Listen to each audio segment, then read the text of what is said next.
सर्दियों में मेरे इन लड्डुओं का इंतजार बहुत किसी को होता है। मैं खुद भी समझ नहीं पाती हूँ कि मैं स्वाद के लिए खाती हूँ या सेहत के लिए। लड्डू सेहतमंद तो हैं ही, साथ में इतने स्वादिष्ट हैं कि क्या ही बताऊं। मैं तो इसे लड्डू की तरह बना रही हूँ। आप चाहें तो इसे बर्फी की तरह जमा कर काट भी सकते हैं। चाहे जितनी मात्रा में बनाइए और चाहे जितने दिन रखिए, ये लड्डू खराब नहीं होते। इतने मिक्सचर के लिए कितना गुड़ डालना है, इसकी परफेक्ट जो मात्रा होती है वो आज मैं इस पूरी वीडियो में बताऊंगी। तो आइए चलिए बनाते हैं स्पेशल गोंद पाक लड्डू। अगर वीडियो अच्छी लगे तो चैनल को सब्सक्राइब कर लीजिएगा, एक प्यारा सा कमेंट कर दीजिएगा। आज जो मैं क्वांटिटी बताऊंगी उससे 1 किलो के लगभग लड्डू बनकर तैयार हो जाएंगे। तो यहाँ पे मैंने गोंद लिया है, सर्दियों में खाने वाला गोंद है, ये आप देख सकते हैं। तो इस गोंद को मैंने 80 ग्राम लिया है। यहाँ पे 1/3 कप है। ये जो गोंद है वो आपको सर्दियों में अंदर से गर्म रहने में काफ़ी मदद करता है। बस इसे तलना थोड़ा सा ट्रिकी होता है। तो यहाँ गोंद तलने के लिए 1/4 कप मैंने देसी घी कढ़ाई में डाल दिया है और गैस को बिल्कुल स्लो फ्लेम पे रखा है। घी हल्का गर्म जैसे ही हो हम गोंद को डाल देंगे और हल्के गर्म घी में इसे सेकेंगे। तो इसे चलाते रहेंगे। तो घी अगर ज़्यादा गर्म होगा तो ये आपस में चिपक भी जाएंगे और अंदर से कच्चे रह जाएंगे, क्रंची नहीं होंगे। जो लड्डू बनने के बाद जो गोंद होते हैं फिर दांत में चिपकते हैं।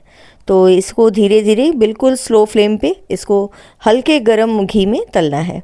तो जब पहला बैच इस तल कर देख सकते हैं आप निकल रहा है, ये आप देखते हैं सारे अलग अलग हो रहे हैं और इसको हम निकाल लेंगे। तो निकालते वक्त ना घी गर्म लग रहा था तो मैंने गैस को बंद कर दिया था। ये आप देख सकते हैं अभी गैस बंद है और जितना गर्म अभी घी है ना उसी में मैंने दूसरा बैच डाल दिया है और अभी इसे सेक रही हूँ। जब लगेगा टेम्परेचर ज़्यादा डाउन हो गया है तब गैस को जलाएंगे और इमिडिएटली उसे स्लो पे कर देंगे। और गोंद को एक बार में नहीं डालना है। तो जितना गोंद मेरे पास था 3 से 4 बैच में मैंने इसे भुना और आप देख सकते हैं बिल्कुल खुले खुले और अच्छे फूल कर बड़े बड़े हो गए हैं। ये बिल्कुल क्रंची तैयार होंगे। भूनने के बाद मैं आपको दिखाऊंगी कि कितने क्रंची हैं। तो एक बार में ज़्यादा डालने से भी अच्छे भुनकर तैयार नहीं होते हैं। ये आप देख सकते हैं एक एक दाना इसका अलग दिख रहा है और ये आप देख सकते हैं कितने क्रंची हुए। उंगली से दबाने भर से ये बिल्कुल टूट रहे हैं। गोंद को तलने के बाद जो बचा हुआ घी है उसी में हम 100 ग्राम बादाम डाल देंगे और इसे भी फ्राई कर लेंगे। जब बादाम चटकने लगे उसके बाद हम इसमें 50 ग्राम के करीब काजू डाल देंगे। काजू को ज़्यादा देर नहीं भूनना है। 10 सेकंड भूनने के बाद हम इसे निकाल लेंगे। अब बचे हुए घी में ही हम 1 कप के करीब आटा डाल देंगे। तो अभी जो मेज़रमेंट मैं बता रही हूँ इस मेज़रमेंट पे आप अभी ध्यान मत दीजिएगा, क्योंकि सब चीज़ भून कर जब हम इकट्ठा करेंगे तब हम उसको नापेंगे और उसके हिसाब से हम गुड़ लेंगे। तो यहाँ पर 1 कप आटा लिया है मैंने, थोड़ा बहुत कम ज़्यादा भी आप ले सकते हैं। तो फ्रेंड्स देसी घी जो होती है ना इस रेसिपी की जान होती है। घी और आटे का जो स्वाद होता है ना वो अल्टीमेट है। फिर भी यहाँ पे देसी घी मैंने कम से कम यूज़ करने की कोशिश की है ताकि सभी प्रकार के लोग इसे खा पाएँ। तो यहाँ देख सकते हैं आटा लगभग भुन गया है, अच्छी खुशबू आ रही है आटे से। तो अब हम इसमें 1/4 के करीब सफ़ेद वाले तिल डाल देंगे। ये धुले हुए साफ़ सुथरे कच्चे तिल हैं। तो अब हम इसे आटे के साथ डाल देंगे और भूनेंगे तो आटे के साथ ही ये भुन जाएंगे। अब हम इसमें डाल देंगे 2 चम्मच सूजी, जिससे लड्डुओं में थोड़ा क्रंच अच्छा आएगा। तिल को हमें पीसना नहीं था, इसलिए मैंने तिल को इसी में आटे डाल दिया ताकि आटे के साथ ही वो भुन जाए। तिल भुन गया है, उसमें से अच्छी चटचट की आवाज़ आ रही है। तो अब हम उसमें आधा कप के करीब डेसिकेटेड कोकोनट डाल देंगे। आप इसकी जगह सूखे नारियल को ग्रेट करके भी डाल सकते हैं और चाहें तो स्किप भी कर सकते हैं। तो नारियल को भी थोड़ी देर तक आटे के साथ मैंने भून लिया है। अब अच्छी सी खुशबू आ रही है इसमें से। तो इसको अब हम एक प्लेट में निकाल लेंगे। सूखे साफ़ प्लेट में बड़ी परात में मैं निकाल लूँगी ताकि ये थोड़ा ठंडा हो जाए। अब हम कढ़ाई को थोड़ा साफ़ कर लेंगे, क्योंकि थोड़ा बहुत इसमें आटा वगैरह लगा रहता है ना, तो बाकी की चीज़ें हम भूनेंगे उसके साथ वो ज़्यादा जल जाएंगी।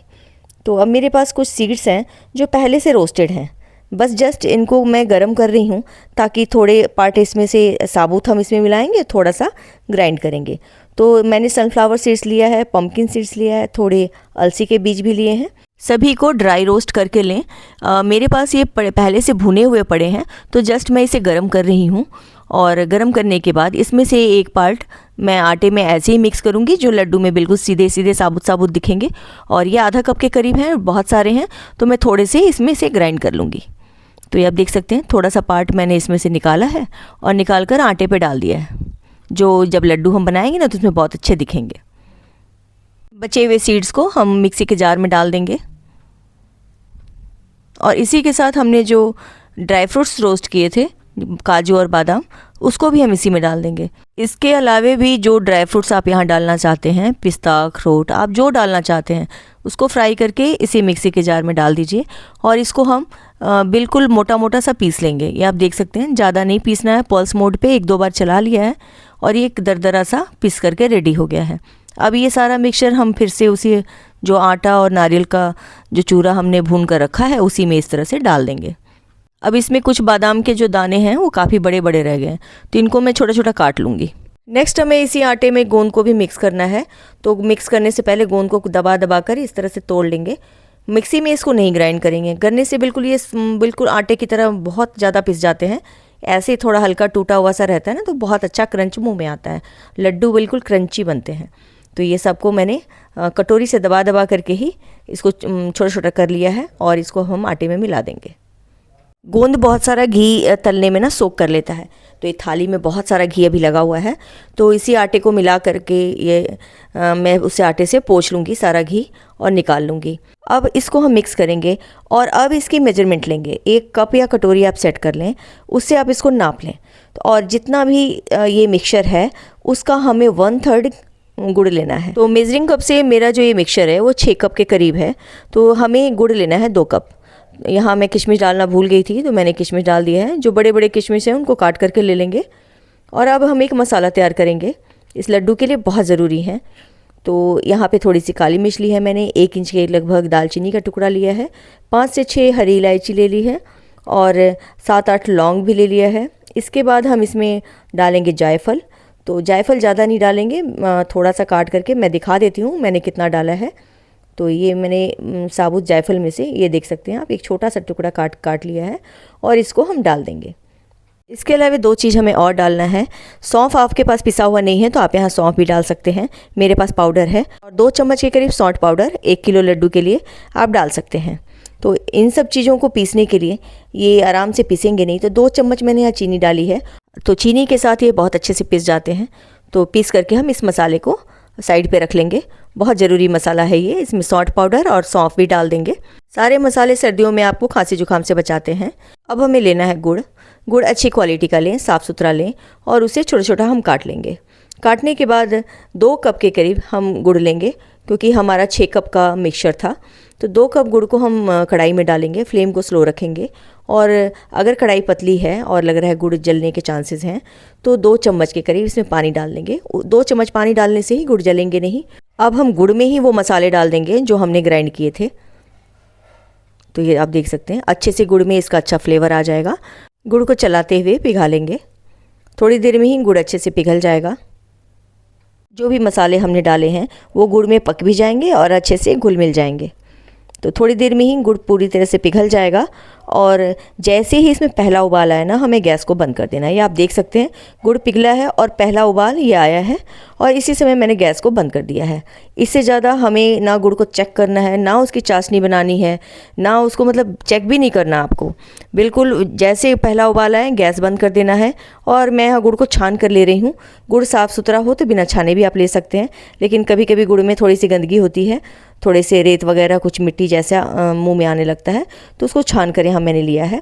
तो ये आप देख सकते हैं, उसमें जो हमने मसाले वगैरह डाले थे ना, उसके भी मोटे पार्ट इससे छन जाएंगे। ये आप देख सकते हैं, छन्नी में सारा गुड़ डाल लिया है। अब कुछ इस तरह से हिलाकर मैं आपको दिखा देती हूँ। ये जो मसालों में जो मोटे पार्ट रह गए थे ना, ये इलायची के छिलके वगैरह, वो सारे इस छन्नी में आ गए हैं और गुड़ नीचे चला गया है। अब फटाफट से देर ना करते हुए मिक्सचर को हम मिक्स करेंगे, क्योंकि गुड़ बहुत जल्दी सेट होने लगता है। सर्दी का दिन है तो गुड़ को सेट होने में बिल्कुल ज़्यादा टाइम नहीं लगता। तो फटाफट से सारे मिक्सचर को हम मिक्स कर देंगे और इससे लड्डू बनाएंगे। अभी बहुत गर्म है तो मैं इसे चम्मच से ही मिक्स कर रही हूँ। ये आप देख सकते हैं, बहुत ही अच्छे से ये मिक्स हो जाएगा। क्वांटिटी अगर गुड़ की सही है तो लड्डू हर हाल में बहुत अच्छे बनेंगे। और गुड़ की हमने चाशनी नहीं बनाई है, तो ये लड्डू ठंडे होने के बाद भी कभी भी ये बिल्कुल भी टाइट नहीं होंगे। तो जिस तरह से गुड़ होते हैं ना, गुड़ जितना टाइट रहता है उसी तरह से ये लड्डू भी होगा।